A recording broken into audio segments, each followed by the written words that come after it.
दिन आज की हमारे नशिस्त का मौजू है अप्लाइड रिसर्च की एक स्पेशल किस्म और जिसका नाम है सोशल इम्पैक्ट रिसर्च। आज के इस एपिसोड में हम आपको बताएंगे कि सोशल इम्पैक्ट रिसर्च क्या होती है, ये कैसे कंडक्ट होती है, किन एरियाज में कंडक्ट होती है और इसका सबसे बड़ा फ़ायदा क्या होता है, एडवांटेज क्या होता है। तो आइए आज के लेक्चर की तरफ मूव करते हैं। ये देखें जी, ये आपके सामने मैंने एक अप्लाइड रिसर्च जो है उसकी जो अकसाम है वो डिस्प्ले की हैं। और अप्लाइड रिसर्च को हम चार हिस्सों में डिवाइड करते हैं। आई मीन ब्रॉडली स्पीकिंग, अगर इसकी मजीद भी एग्जाम हो सकती हैं क्योंकि इस पर कोई कंसेंसस नहीं है रिसर्चर्स का। मैं बुनियादी तौर पे इसको चार हिस्सों में डिवाइड करता हूँ। पहला एवेल्युएशन रिसर्च है, इस पर मैं ऑलरेडी बात कर चुका हूँ और अगर आप वीडियो आप वो देखना चाहते हैं तो नीचे कमेंट्स बॉक्स में उसका लिंक मौजूद है, आप वो देख सकते हैं और प्ले लिस्ट के अंदर भी वो मौजूद है। एक्शन रिसर्च, इस पर भी मैं ऑलरेडी बात कर चुका हूँ और ये वीडियो भी प्ले लिस्ट के अंदर अप्लाइड रिसर्च की जो प्ले लिस्ट है उसके अंदर मौजूद है, आप देखना चाहते हैं तो देख सकते हैं। आज जो हमारा मौजू है वो सोशल इम्पैक्ट रिसर्च है, तो आज हम इस पे बात करेंगे। सोशल जस्टिस कम्युनिकेशन रिसर्च जो है वो आने वाली हमारी एपिसोड का हिस्सा होगी। तो ये देखिए जी, social impact research, applied research that documents the likely consequences for various areas of social life if a major new change is introduced into a community। तो बुनियादी तौर पे ये, जैसे कि आप देखें कि सोशल इम्पैक्ट असेसमेंट है इसका नाम। तो हम क्या करते हैं कि हम किसी भी पॉलिसी, किसी भी चेंज, किसी भी न्यू आइडिया का जो सोशल इम्पैक्ट होता है उसको असेस करते हैं। That's why we call it a social impact assessment research as well. तो किसी भी कम्युनिटी के अंदर जब कोई नई पॉलिसी, कोई नई चेंज लाई जाती है तो उसके उस कम्युनिटी पे क्या असरात होते हैं, ये उसके बारे में बात करती है। It is a field of study that focuses on investigating and understanding the effects of various social interventions. यानी अगर कोई सोशल इंटरवेंशन हम करते हैं, कोई चेंज लाते हैं, उसका इफेक्ट देखना चाहते हैं। Policies, programmes, initiatives, individuals, communities and society as a whole. तो वो, यानी ये जो चार बातें की हैं, इंटरवेंशंस हों, पॉलिसीज हों, प्रोग्राम्स हो या इनिशिएटिव्स हों, किस पे? इंडिविजुअल्स पे माइक्रो लेवल, कम्युनिटीज पे मैक्रो लेवल एंड सोसाइटी पे मैसो लेवल, यानी बड़े लेवल पे। तो इफेक्ट्स देख जो हम देखना चाहते हैं या असेसमेंट उनकी सोशल इम्पैक्ट की देखना चाहते हैं, वो इंडिविजुअल लेवल पे भी हो सकती है, कम्युनिटी लेवल पे भी हो सकती है और सोसाइटी लेवल पे हो सकती है। बुनियादी तौर पे ज़्यादा इसका जो फोकस होता है वो कम्युनिटी ओरिएंटेड होता है। It aims to address the nature and it aims to assess and measure the positive and negative outcomes। तो दोनों तरह के आउटकम, यानी किसी पॉलिसी के, किसी प्रोग्राम के, किसी इंटरवेंशंस के, किसी इनिशिएटिव्स के पॉजिटिव भी और नेगेटिव भी, या दूसरे अल्फाज में हम ये कह सकते हैं कि इंटेंडेड भी और अनइंटेंडेड कॉन्सिक्वेंसेज भी। यानी वो कॉन्सिक्वेंसेज जो हम एक्सपेक्ट करते हैं और अनइंटेंडेड का मतलब है वो कॉन्सिक्वेंसेज जो हम एक्सपेक्ट नहीं करते।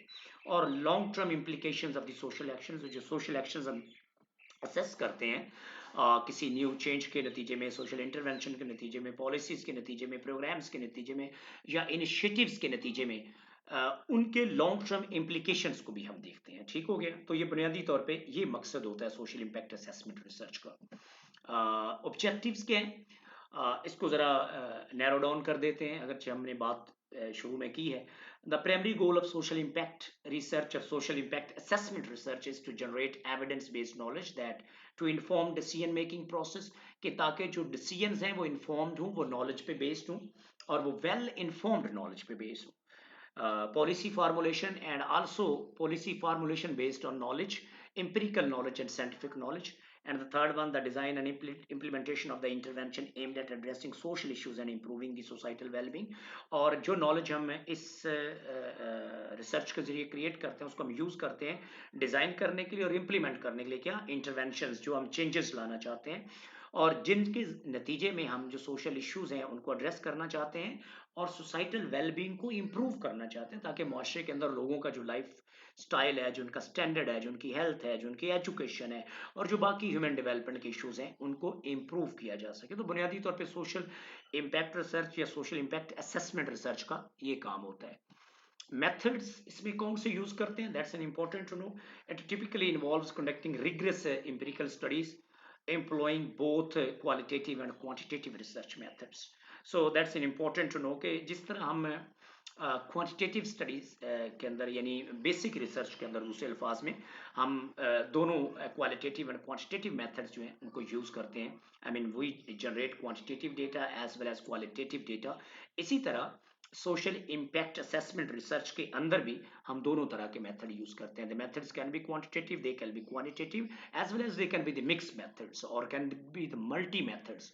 तो चार तरह से हम इसके अंदर रिसर्च कर सकते हैं. हम क्वांटिटेटिव मेथड यूज कर सकते हैं which are use to generate quantitative data. We can use qualitative method which are use to generate qualitative data in the form of text. We can use the mixed method. I mean, if the two methods come from the same paradigm, like positivism or interpretism or critical, so we call them mixed method or multi method. I mean, mixed method का मतलब ये है कि one method come from quantitative paradigm and one come from the qualitative paradigm. We call it a mixed method. जबकि multi method ये होता है कि दोनों मेथड एक ही पैराडाइम से हैं. अगर दोनों मेथड क्वांटिटेटिव से आए हैं तो हम उसे मल्टी मेथड कहेंगे. अगर दोनों क्वालिटेटिव से हैं तो उसे भी वो क्या है, वो मिक्स बन जाएगी. एक मेथड क्वांटिटेटिव से आए, एक क्वालिटेटिव से है तो वो मिक्स बन जाएगा. एक दोनों मेथड जो है वो एक ही पैराडाइम से हैं, चाहे क्वालिटेटिव से हैं चाहे क्वांटिटेटिव से हैं, तो वो मल्टीपल बन जाएगा. मैं इसकी मिसाल देता हूँ, आपको ज़्यादा क्लैरिटी हो जाएगी ताकि कन्फ्यूजन ना हो. देखें, हम कंटेंट एनालिसिस करते हैं और उसके साथ इन डेप्थ इंटरव्यूज करते हैं, तो ये मिक्स मेथड है. क्योंकि एक अप्रोच जो है सर्वे, वो क्वांटिटेटिव डेटा जनरेट करता है, जबकि in depth interviews qualitative data generate करते हैं. लेकिन अगर हम ऐसे करें कि हम कंटेंट एनालिसिस करें और उसके साथ सर्वे भी करें, तो वो I mean quantitative content analysis करें और उसके साथ सर्वे भी करें, तो both generate quantitative data in the form of numbers. ये मल्टी मेथड है.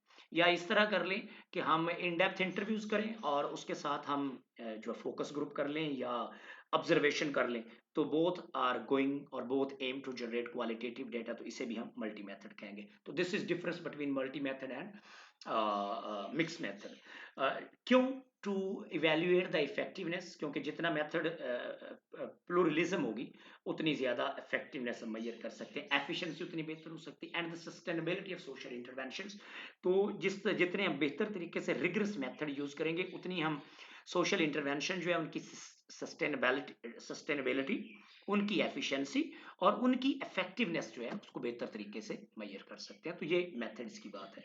अब areas of social impact research के, सोशल इंपैक्ट रिसर्च किन किन एरियाज में कंडक्ट होती है. सोशल इंपैक्ट या social impact assessment research can encompass a wide range of topics and domains including but not limited to. ये बहुत वसी एरियाज, जो प्रैक्टिकल एरियाज होते हैं वहाँ यूज़ होती है, जो कि शामिल हैं बट नॉट लिमिटेड टू. यानी मैं कुछ एरियाज़ की बात कर रहा हूँ, इसका मतलब ये नहीं कि सिर्फ इन एरियाज़ में होती, और भी बहुत से एरियाज़ हो सकते हैं. तो I am going to review और present the review of some of the areas where it is commonly used. First is education. Assessing the impact of education policies, educational policies, programs, interventions on student achievement, graduation rates and overall educational outcome. तो बुनियादी तौर पे social impact assessment जो research है वो देखती है कि जो हम एजुकेशनल पॉलिसीज बनाते हैं, यानी अगर एनुअल सिस्टम है, सेमेस्टर सिस्टम है, उसके अंदर जितनी वेरिएशंस हम लेके आते हैं, इंटरवेंशंस लेके आते हैं, उसके स्टूडेंट्स की जो स्टूडेंट की परफॉर्मेंस है, उनकी जो अचीवमेंट्स हैं, उनके जो ग्रेजुएशन रेट्स हैं और ओवरऑल एजुकेशन जो आउटकम है उस पर कितना असर होता है. यानी हम ये देखते हैं कि अगर एनुअल सिस्टम है तो ग्रेजुएशन रेट्स क्या हैं, यानी कितने स्टूडेंट फेल होते हैं, कितने पास होते हैं, और अगर सेमेस्टर सिस्टम है तो कितने स्टूडेंट पास होते हैं, कितने फेल होते हैं. इसी तरह अगर हम ये जानना चाहते हैं कि नॉलेज गेन जो है, नॉलेज गेनिंग जो है वो कितनी एफिशिएंट है इन एनुअल सिस्टम और सेमेस्टर सिस्टम, तो we can assess the outcome at the end of the education. So these are the two example, there are so many examples. इस तरह हम प्रेजेंटेशन की जो है असेसमेंट कर सकते हैं. इसी तरह हम टर्म पेपर की असेसमेंट कर सकते हैं. एज ए होल हम पूरा प्रोग्राम जो है उसको एवेल्युएट कर सकते हैं. So this is the assessing, I mean this is how we can assess the educational policies and programmes and intervention. Health के अंदर investigating the effectiveness of health interventions, public health campaigns and policies on disease prevention, healthcare access and health outcomes. तो ना सिर्फ के disease prevention, the most important thing is to launch campaigns, health campaigns, कि जिसके नतीजे में awareness create हो और डिजीज प्रिवेंशन हो. लेकिन अगर फिर डिजीज हो जाती है तो फिर हेल्थ आउटकम हम देखते हैं कि कोई प्रोग्राम उन डिजीजेस को हम कंट्रोल करने के लिए लॉन्च करते हैं तो उनकी इफेक्टिवनेस क्या है. और इसी तरह health care access, I mean common people अगर उन्हें हेल्थ की फैसिलिटीज चाहिए तो कम्युनिटीज के अंदर उन्हें कितनी एक्सेस अवेलेबल है. People can easily access to the medical facilities, they can afford the medical facilities or they can get the, I mean world standard, I mean the best kind of facilities or not.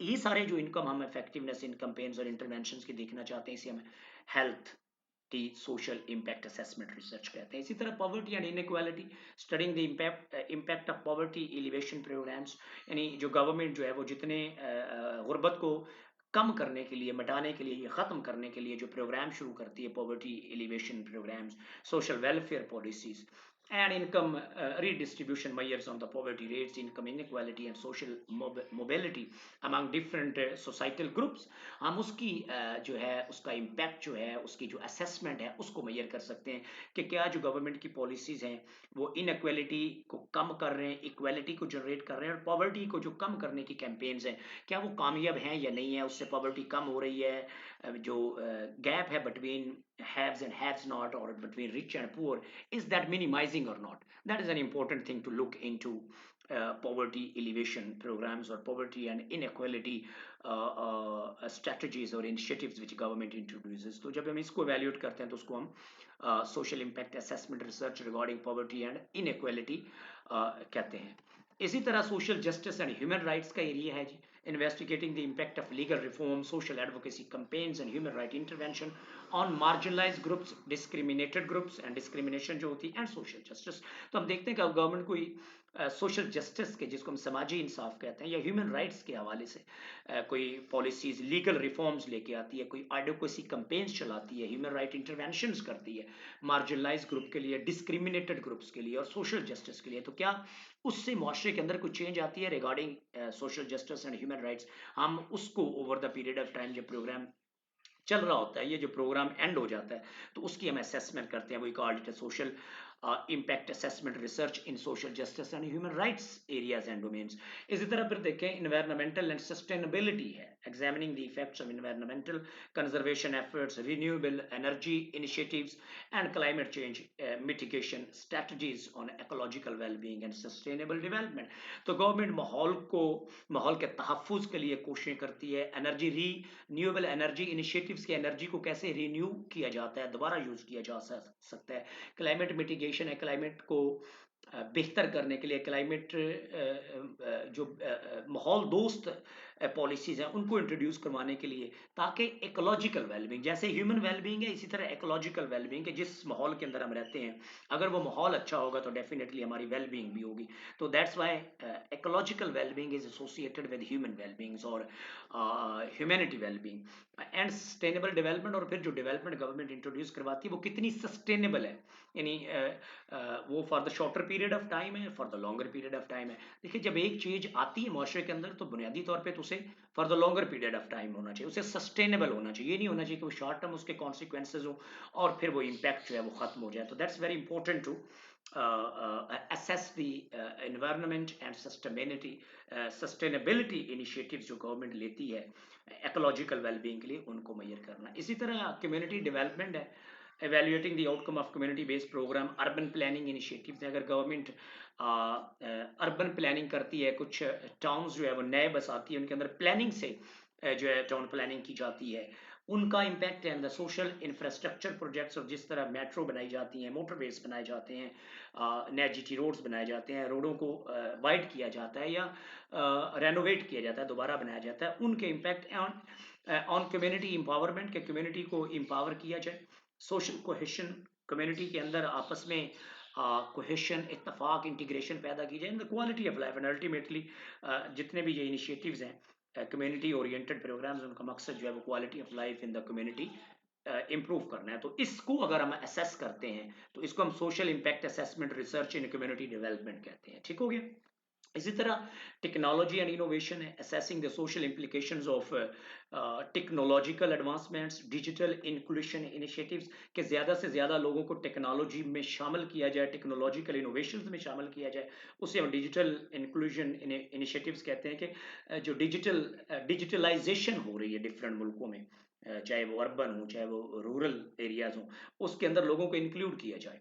इसी तरह innovation policies on empowerment, और फिर उस digitalisation के नतीजे में जो empowerment की पॉलिसीज हैं कि जो मार्जिनलाइज ग्रुप है उनकी access towards health, towards development, towards employment, towards even knowledge वो बढ़ाई जाए, उसको economic growth and social connectivity, इन सब अगर मामलात को हमने देखना हो टेक्नोलॉजिकल इनोवेशन के नतीजे में, तो इसे हम social impact assessment research in technological and innovation के एरिया में कहेंगे.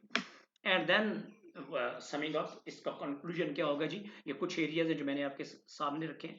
तो bye conducting social impact assessment research, या इसको हम सोशल इम्पैक्ट रिसर्च ब्रीफली कह सकते हैं, हम क्या करते हैं, हम इन्फॉर्म करते हैं पॉलिसी मेकर्स को कि वो इन्फॉर्म्ड पॉलिसीज बनाएं. ऐसी policies which are based on empirical knowledge, scientific knowledge and aware policies, informed policies. यानी वो पॉलिसीज ऐसी ना हो कि कुछ साल बाद पता चले कि ये तो पॉलिसीज की जो फाउंडेशन है वो ठीक ना होगी. इन्फॉर्म्ड पॉलिसीज का मतलब ये है कि नॉलेज बेस्ड, एम्पिरिकल नॉलेज भी हो, जो तकरीबन 50, 60, 100 साल के लिए पॉलिसीज बनाई जाए, डेकेड्स के लिए पॉलिसीज बनाई जाए. एटलीस्ट 10 साल, 20 साल, 30 साल, 40 साल, 50 साल के लिए पॉलिसीज बनाई जाए, ताकि वो कम्युनिटी सस्टेनेबिलिटी जो है, कम्युनिटी जो इंप्रूवमेंट है, जो इनोवेशन है, उसको सामने रख के बनाई जाए. इसी तरह प्रैक्टिशनर्स के वो जो नॉलेज जनरेट होता है असेसमेंट के नतीजे में, वो प्रैक्टिशनर्स के लिए यूजफुल हो, कि जो अपने अपने फील्ड के अंदर लोग प्रैक्टिस कर रहे हैं, उनके लिए वो नॉलेज बेनिफिशियल हो, यूजफुल हो, कि किस तरह वो अपने एरियाज के अंदर सोशल इम्पैक्ट असेसमेंट रिसर्च जो है वो कंडक्ट कर सकते हैं, और अपनी जो उनकी पॉलिसीज हैं, अपने जो इनिशिएटिव्स हैं, अपनी जो कैंपेन्स हैं, उनको एवेल्युएट कर सकते हैं. And the lastly but not least, and stakeholders can gain invaluable insight into the effectiveness and efficiency of their intervention. और जो intervention, जो changes introduce करवाई जाती हैं मुआशरे में तब्दीली लाने के लिए, प्रोग्राम्स हो सकते हैं, इंटरवेंशन कोई भी हो सकती है, कोई प्रोग्राम हो सकता है, कोई पॉलिसी हो सकती है, कोई इनिशिएटिव हो सकता है. And identify areas for improvement. एक तो असेसमेंट वो बताती है कि उन इंटरवेंशंस की एफिशिएंसी कितनी, दूसरा identify the areas for improvement, और फिर असेसमेंट के नतीजे में हम देख सकते हैं कि हमने जो इंटरवेंशंस, जो पॉलिसीज, जो कैंपेन्स इंट्रोड्यूस करवाई हैं, चाहे वो एडवोकेसी कैंपेन्स हो, उनके नतीजे में कितनी बेहतरी आई है, और कितने एरियाज अभी हैं यहाँ पे बेहतरी की गुंजाइश है. So we can identify areas for improvement for further intervention and make informed decisions based on evidence. And ये बुनियादी मकसद जो है, ये this is the most important thing, कि ऐसे फैसले किए जा सकें जो इन्फॉर्म्ड हूँ, जो एविडेंस बेस्ड हूँ, और एविडेंस कौन सी? Empirical evidence, scientific evidence, knowledge की बुनियाद पे फैसले किए जाए.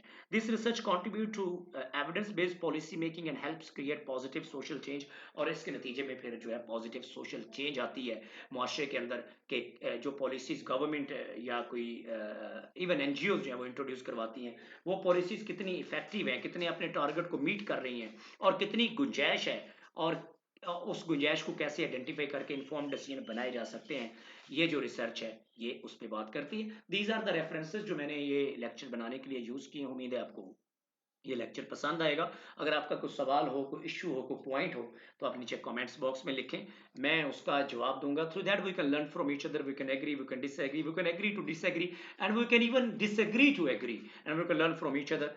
Keep watching, keep asking questions, and keep connected. Bye bye.